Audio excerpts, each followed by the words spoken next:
We are back with a brand new season next week on Monday the 5th of August. But before that, it's time for our bonus show. This time we talk about Twisters, which we released on our Patreon feed just last week. If you are a member of our £3 a month tier over there on Patreon, you'll get access to all of our end of season wrap shows and a minimum of 2 reviews of brand new movies every single month. We also release our season lineups ahead of time over there, but for free members. So that's on our free Patreon tier. If you do become a free member today, you will be able to see what 8 films we're covering in my Season of Dreams films, which starts next week. If you're a new listener, thank you very much for stopping by, and we hope that you stick around. If you do enjoy it, maybe you would consider subscribing to the feed so you never miss a show. And if you're a regular listener or a new listener who enjoys the show, we would be really happy to get some more reviews as well, whether that's on Apple, Podcast Addict, Podbean. A simple 5-star click on Spotify really helps as well. And if you've done all of that or none of that, and you still want to help out, it would be really useful if you told a friend about the show. That's the best way to spread the word, I guess. And of course, there's social media. Come follow us on all of the platforms at STH_pod. All of this that I'm bleating on about is all linked in a description. So if you want to go down there and follow the clicks, that would be hugely helpful and we'd appreciate it. And all there is to do now is for me to say thank you for listening. Thank you for all of our existing patrons.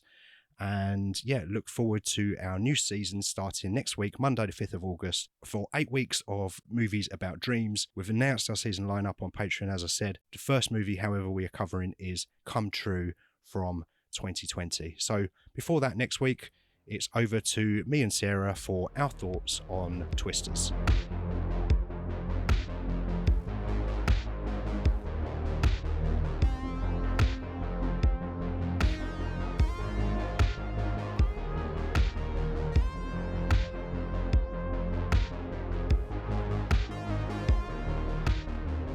We just got back from seeing the new Twister movie. Twisters. Yeah, Twisters. It's really clever because the first one was called Twister. And then if you want to do a sequel, all you have to do is you have to put an S on the end of the original word.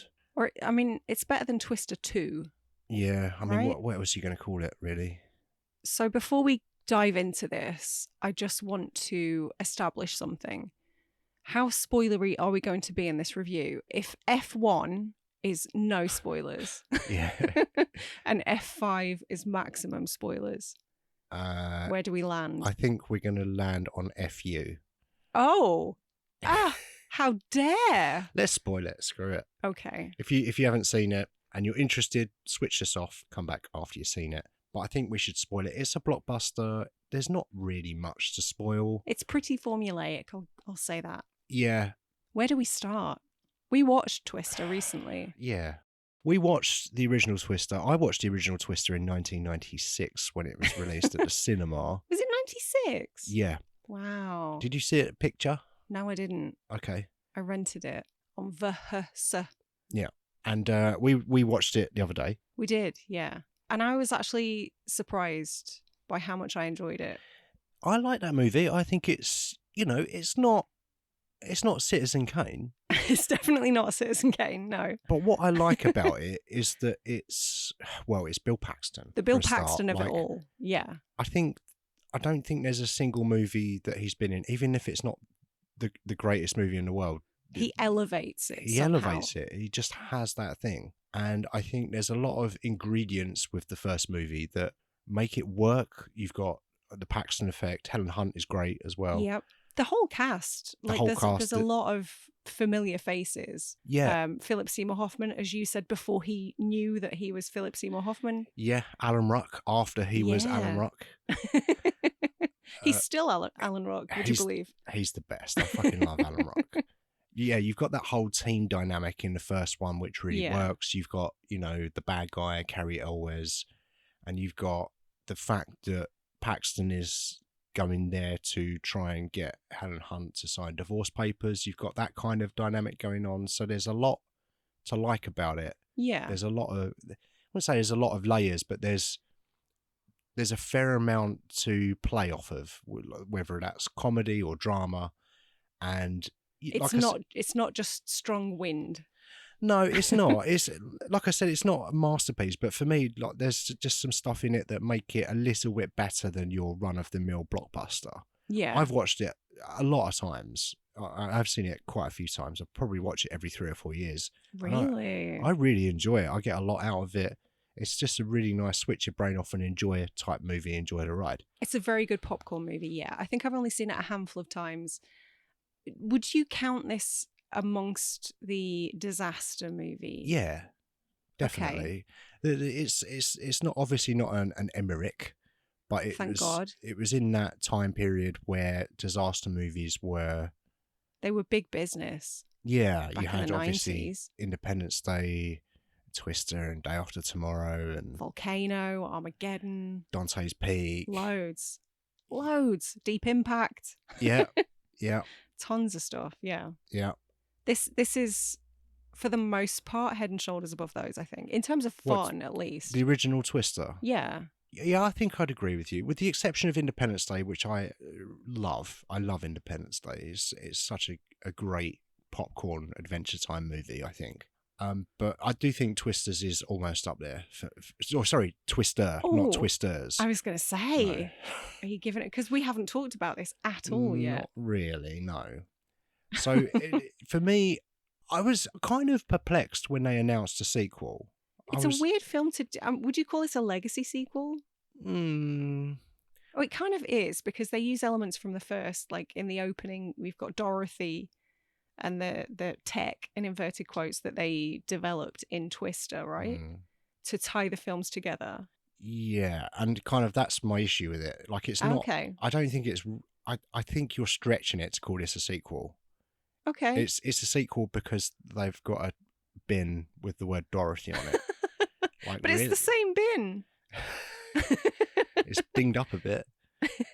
No, but when they sort of announced that they were making a sequel, I was a bit like, really? Like Twister? Like, as much as I like Twister, it was a long time ago now. Yeah. And I feel like if you were going to make a sequel to Twister, maybe we could have done it a bit earlier with Paxton and Hunt, maybe. Oh. It's curious that you would choose to do that now, because obviously it must have made a bunch of money. I do remember it being quite a big movie when it came out. I think it did pretty well. So I'm a bit, I find it odd that they didn't make it before, and we've had it, and we've got it now, like almost 30 years after the original has come out. Like what? I feel like it's kind of the Ghostbusters effect. Yeah. Because the Legacy Ghostbusters sequel, the first one at least, did so well. And was so well received. It was very well received. Okay. And I think that maybe opened a lot of doors to stuff like this. It's weird. This year we've had a sequel to Bad Boys, Beverly Hills Cop, and Twister. Oh, yeah. And probably others that I can't think of off the top of my head. But yeah, I did think this was quite a strange choice to make a sequel to. And my first issue is that it's not really a sequel. Like I know you mentioned Dorothy in there, but aside from that, how is it a sequel? Like Twisters. Yes. Tornadoes. What more do you need? Because there's wind in it. It's not really a sequel in my mind. It's a reboot. It's a very lazy sequel. If you're going to call it a sequel, like remove that Dorothy thing out of it, and it's a remake. Is it? I wouldn't call it a remake. Well, I don't know. It's so in the original one, their mission is to release the flying ball things so they can sponsored by Pepsi. Yeah, so they can capture data. Yeah. And trying to figure out where tornadoes are going to form. And in this one, they're trying to stop it, but they want to release some stuff into. I'm not explaining this very well at all. Neither of us are scientists, okay? And I don't think anyone in this movie was scientists either. But I think this is pretty much the same movie, is it not? Do you think it's not the same movie as the first one? Look. They've got to drive a car and release something into a twister. Look, this is always difficult when we record immediately after watching a film and I haven't generally had time to process my thoughts on it. This is difficult. But it's pure. It is. This is pure. This is undistilled. Yeah. I'm gonna I'm going to surprise you perhaps and say that I quite enjoyed it. Does that surprise you? No, not necessarily. Because Okay. I didn't get the vibe that you were not enjoying it. Okay. I think it sounds like you probably enjoyed it more than I did. Yeah, which is the surprise, Which I is the think. surprise. Okay. But my issues were that it's not a fucking sequel. Okay. There's no mention of any original characters. Like, come on. Bill Paxton was in the original. We need to acknowledge Bill Paxton. Do you know what weirded me out? In the interests of the fact that we're going spoilerific, there was a moment where the protagonist, who's played by Daisy Edgar-Jones, who is fantastic, I have to say. Oh my God, fuck you. I think she's great. In this? Yeah. Okay. I like her. Okay, you disagree. All right. Your face says it all right now. There's a moment where she goes home and her mum's sort of coming out of a darkened room. Yeah. And there's that point, like, I think we looked at each other and we're like, oh, this has got to be Helen Hunt. No, Maura Tierney, who wasn't in the original. She's not Helen Hunt. No connection to the original. Yeah. But they laboured that point as They if it was going to be a big reveal. Yeah. Which I found really curious. That was a strange choice. It was an odd choice because we are expecting it to be someone that we recognise. Yeah. Like you say. The build-up. The obvious choice is Helen Hunt, and maybe some people would roll their eyes at that and go, oh, fucking whatever. But it is a sequel. Like, it's a sequel, it would have or made it's not sense. a sequel. Yeah, it would have made sense. And the fact that it felt like they were trying to make us think that it was Helen Hunt is a curious choice. Why would you do that? And then, surprise, Maura Tierney. Which, you know what, I'm generally happy to see her. She's a fantastic actress. I'm very sad that she seems to have been shunted straight to mom, stock character of mom in anything. Yeah. The last thing we saw her in was The Iron Claw as mum. Oh, yeah. Which is just sort of indicative of the roles that women of a certain age are offered. Yeah.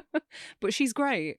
I wasn't unhappy to see her, but totally underused. And what was the point? Yeah. And we were completely misled on that. So you didn't like Daisy Edgar-Jones? I didn't think that she was very good. Okay, why is that? For the most part, she was fine. Okay. I don't necessarily think that character was that well written. I don't think any of the characters were particularly well written. I think Glen Powell was better written than anyone in this, but we'll get to that. Disagree. Maybe. Yeah, okay. I thought you were. But I thought she was kind of underwritten. It was kind of a stock, I feel bad about this thing and now I need to reintegrate myself into this thing that I love. But she's the trauma character. Yeah. But there was a scene in the middle of the movie where she's trying to, I guess, show us her emotion and how she feels about the events in the past, because she got some people killed in the start of the movie, as we find out. And for me, there was nothing there. Okay. I didn't feel like there was any emotion. I was kind of like watching it thinking, really, this is the take that you've gone with? And maybe that's not on her. You know, it's not a criticism on her. I'm sure she's a great actor. I think she was in that Fresh movie with your mate, Sebastian Stan. Yes. Yeah, the cannibal movie. And she's, I think, most well known for Normal People with Paul Mescal. Okay, I don't think I know that. I don't think I've seen that. Fantastic in that. Okay, so she can act. She can. Yes. She's got it. Okay, fair enough. For me, she didn't do enough in this, and maybe that's more to do with the writing and the takes that were chosen. I don't know, but for me, I was just so disinterested in whatever that character was saying and doing. And when it got to the end of the movie, I was like, well, yeah, this is what I thought you would do, but only because I know how characters are supposed to act at the end of the movie. I feel differently. I quite liked her. She wasn't giving us nothing. I disagree. I think it was subtle, yes, but I think she did what was asked of her. I think she was pretty good. And I quite liked the character's progression. I know it's done to death, that kind of, I have trauma, I'm reluctant to go back into it, but I'm going to do it anyway. And then the push and the pull, and we've seen it 1,000 times. But maybe I'm a little bit clouded by the fact that it's a disaster movie where the woman is the protagonist and the hero. Yep. And you don't often see that without it being super, super laboured. But I thought that element really worked for me. Yeah. So, Glen Powell, go on then. I really liked him in this. I like him I've liked him in everything I've seen him in, and I've only seen him in 2 other movies, to be fair, which is Hitman and Top Gun Maverick. And Everybody Wants Some. I haven't seen that. Is that yes, good? you have. We watched it about 4 months ago. It's the Linkletter film. Oh, yeah. Yeah. Good in that as well. Yeah, you remember it now, do you? Yeah, I do. Didn't see that rom-com that he was in. No. But, no.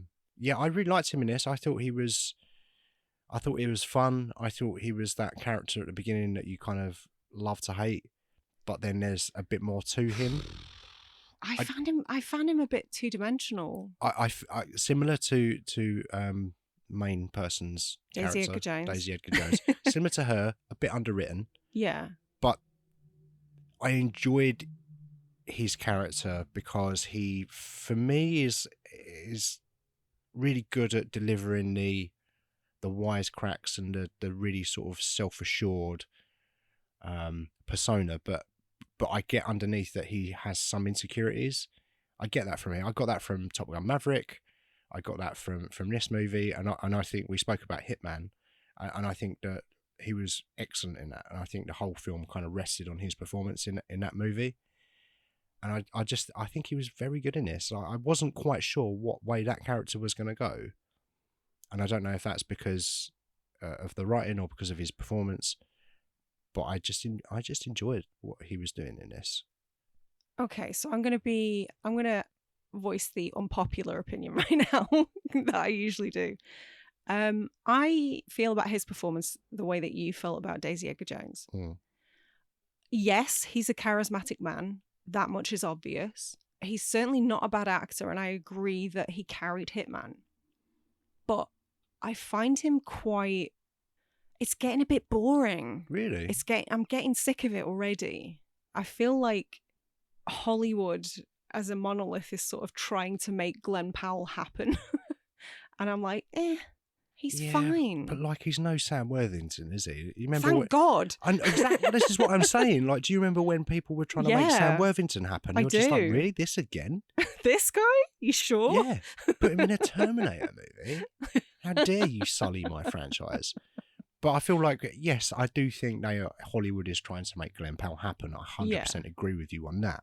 But I say, let it happen on me. I'm fine with that. Let it happen on you? Yeah. Fair enough. Let Glen Powell happen all over me. Yeah, I could not disagree more there. I don't get it. I don't get it. I did like the background players. Okay, I was going to bring up the kind of the team dynamic of this because because that was a huge part of the first one, and I love that. That's a huge, like you say, it's a huge part of the first one. I love all of the team of the first one. They're back and forth. They're not in it a great deal, but they're so fucking memorable. And some things that I still quote to this day. I like that this was less of a sausage fest. Yeah, agreed. But I would have liked there to be more of the team in this movie. I don't think there was enough of it. But you enjoyed what you did get. I did, yeah. Well, I mean, one of them is Katie O'Brien. So Katie O'Brien might be the most attractive human that I've ever laid eyes on. Well, thanks. As much as I love you. Come on, you've seen her. I mean, I can't, I can't disagree. Underused in this. Very underused. But she was great when she was there. Was she? Yeah. I'm not going to disagree with you. Maybe I'm biased. I'm not going to disagree with you, but she was in it so little. Yeah. That if I'd have gone to the toilet during her scenes, I might not have really seen much of her at all. Yeah. She was so background. And she had one bit where she had maybe more than 10 words to say. And it led into something that wasn't funny. And that's not her fault. That's part of the writing. That's the script's fault. And that was another criticism of this. I thought the humour was diabolical. I thought it really fell flat on its face, a lot of it. I think tonally it was just very weird because they seem to want to have their cake and eat it. I think you have to either choose whether you're going to lean heavily into the sentimentality or lean heavily into the frivolity of it. And they seemed to be undecided. The writers seemed to be undecided. So they tried to go both ways and neither quite worked. I disagree. I don't Okay. think you need to go one way or the other. I think the original Twister movie, it had the drama. The Helen Hunt character had lost her parents, her dad, I think. So it was important for Helen Hunt to complete this mission, and you got that emotional importance in the movie. But then also there's a cow that flies across the screen, and that's funny because she says cow. Because every time you see a cow from a car, you have to say cow. Cow, yeah. It's the law. I think the first one did a lot better with the humour than this one. Yeah, it did. I see what you're saying. Like it was quite. I mean, it was a bold choice to open this movie with the death of 3 people.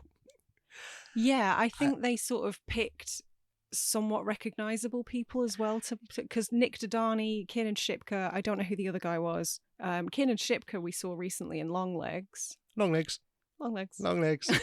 Did we? We did, yeah. Who was he or she in Long Legs? Mia Farrow looking lady. Who is Mia Farrow? Mia Farrow? Rosemary's Baby. Who is Rosemary's Baby? Oh my God. This is a discussion for a different time. She was in Long Legs. She was in Long Legs. So like recognisable faces that they do away with quite quickly, which I'm guessing was an intentional thing to sort of not like a Scream movie, but to kind of pull the rug out from under you in a way. I agree with your assessment that it was kind of a Scream situation, where in the original you've got a Drew Barrymore and you're going, this Drew Barrymore can't possibly die at the beginning of this movie. Spoilers for fucking Scream if you haven't seen it. Also came out in 1996. Sure did. But I think you're right. I think in this one they were trying to do that. Oh, this is the new team, and then they're going to off a couple of them straight away. So I think we were meant to kind of be surprised and like, oh no, all bets are off. But it just kind of left a weird tone in the movie. Yeah. And I don't know, it didn't quite work for me. I think in that sort of a film, like, you want a popcorn blockbuster, it's the summer, I get it. Yeah. But if you start the film off with somebody's genuine trauma, like 3 of your loved ones just died in front of you, you're the sole survivor. You've got to deal with the trauma of that, the grief, the survivor's guilt. And then you bring in Glen Powell to do a funny. It was tonally strange to me. Yeah. And it didn't work. I think it could have worked, but I do agree with you in this. It didn't walk that line of funny and dramatic and kind of punch in the air at the end of the movie when things kind of go the hero's way. It definitely lacked a few kind of cornerstones of blockbuster movies that I look for. Mm-hmm. I thought, all in all, it was okay. But that's as far as I go with it, really. Well, despite the negatives, I quite enjoyed it. I'm really glad that you enjoyed it. I found the tornado parts genuinely thrilling. I think they did take it a notch up from the original. Do you? I do. I really enjoyed some of the sequences, particularly like when they were at the rodeo and they had to hide out in the swimming pool. That was new. And it was reasonably tense. I mean, obviously, you know the protagonists are going to survive, but it was kind of thrilling. Yeah. That's what I want from a blockbuster. I was kind of not enjoying it very much at all. Okay. Until the final third, where I thought, oh yeah, this is kind of the movie that I wanted to see.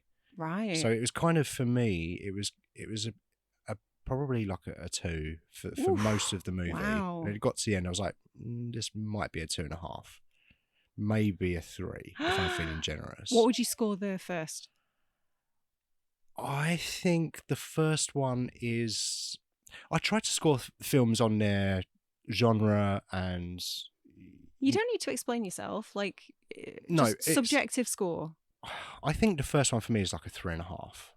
I think it's a fun time.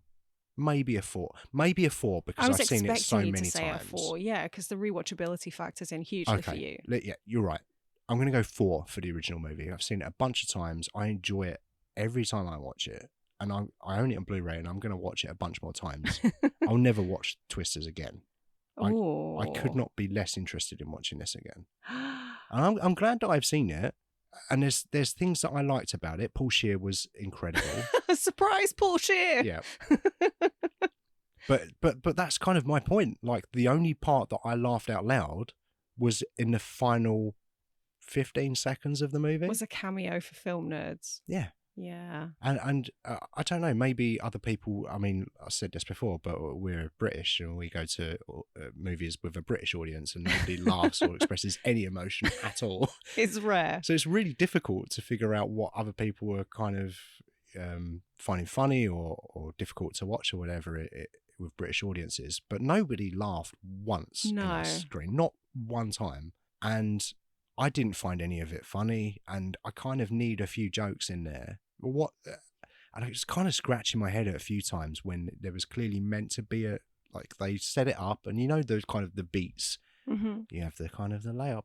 Katie O'Brien had one, and then someone came in and went, oh, blah, blah, blah. And I'm like, oh gosh, that's meant to be a joke, isn't it? And I was kind of embarrassed for myself and everybody who was sitting in there. Like, oh no, was that meant to be a joke? I don't know. Was it? Yeah, humour was terrible, I thought the script was pretty bad. The action sequences I thought were pretty lackluster until the final act. And I enjoyed the sequence in the movie theatre. If you're going to go out, at least have a Universal Monsters movie playing, right? Yeah. That would be my ideal. Why did they decide to go to the cinema? Because somebody yelled, go to the cinema, so everybody followed suit.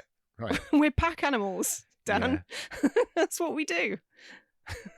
I think I was kind of disinterested in this movie when I was watching it, and so much so that my mind started wandering, and I was thinking, what are they trying to say about cinema in this movie when they're destroying the theatre? I thought, is this like a metaphor for the streaming? Are the twisters? You are tornadoes? Giving this film so much more credit than it deserves. Are the tornadoes the streaming platforms and they're coming in and destroying theatres? I was looking for something, but that kind of says it all, that my mind was just wandering. And you know, surprises me. I should have been like all tense and like trying to figure out. And I was like, no, Glen Powell's going to hook his leg on something and save her. And I don't know. It could be that I'm just kind of getting bored with blockbusters. It could be Maybe. I mean, what was the last blockbuster that we... Bad Boys 4. I loved that. Yeah. Ride or die, baby. Maybe that was a bad example. When the rocket launcher goes between them.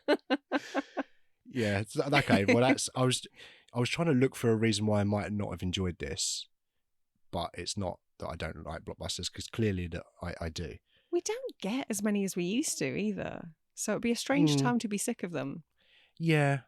I don't know. Something about this movie felt all wrong. It felt like, we're doing a Twisters movie without Bill Paxton all these years later, with people that we don't know or care about. It's unconnected to the original in any way. Like, not even fucking... Just a throwaway line of dialogue to reference the original characters. Anything. Like, yeah, at least I know what you mean. Put Alan Ruck in. Like, you probably can't afford Helen Hunt. I understand that. Like you said, there was a bit in it when the more attorney characters come in and you think, clearly this is going to be Helen Hunt. And fuck you for making us think that. Yeah.